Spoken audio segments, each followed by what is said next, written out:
Welcome to another image converter update. It's time to put some lipstick on this pig.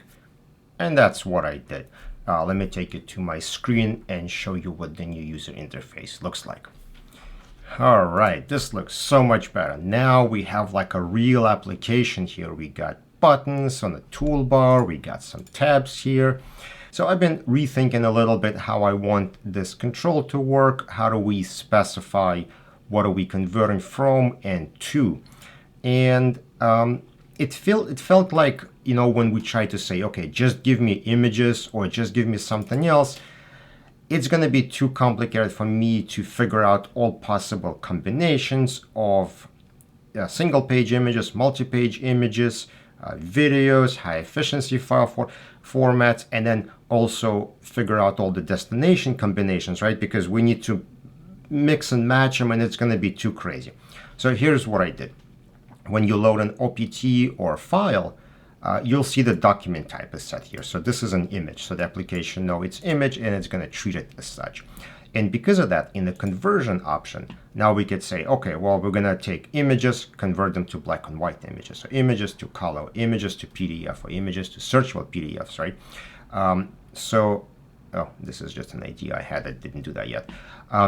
And then same way, if we load, let's say, videos, it's going to say video here. So now you can choose video to GIF, for example, or high efficiency file. So that's kind of how I've been thinking about making it slightly easier for me and more clear to the user as to exactly what's going to happen. So in our conversion options, we're going to set, we want to go from image to PDF, right? This way you know exactly what's going to happen, and internally to application, it's very clear and easy for me to write the code. Okay, we're going from this to this. And if you have here something else that isn't the type you selected, that's just going to get skipped. So that's kind of the first thing I did here. The next thing you'll see, we can load OPT. We can select individual files, so just pick a whole folder. That's pretty easy to get. Start is just going to be a button to run. If we need to refresh the screen, we can click on this button and it's going to auto refresh when it's running. Reset queue if you need to rerun something. So let's say you did it to black and white, you ran it, and you're like, let's do color. You just switch that, you say reset, and it's going to change the status again to new, and then you can run it again. And then the stop button is going to stop, but no stop button is instantaneous. They all have like a bit of a delay. So do the normal thing that people do is just like keep hitting it over and over angrily. And that's usually going to help, same thing with the elevator. Bottom, just like before, so we have an export path, and this is the idea I'm kind of experimenting with, increment file name for numbering. So let's say we're going from multi-page TIFFs to single-page TIFFs.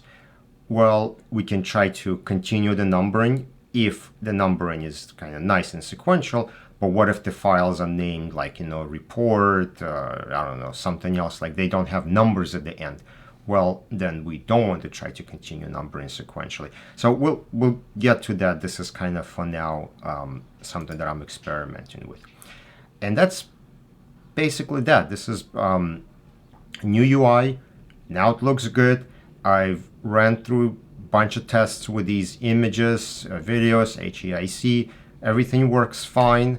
And I feel like this application may get a beta status. And if people want to play with it, then yeah, please contact me. Let me know that you want to try it. I'll be happy to share it with you and get your opinion on it. And while you do that, I'm going to work. I think we're going to need some options added for like quality of compression.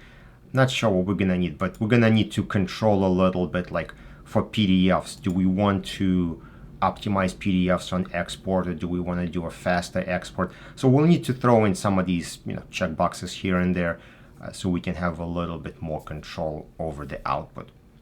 But I think this is turning into something that will be useful to people, and I do want to invite you to try the beta version.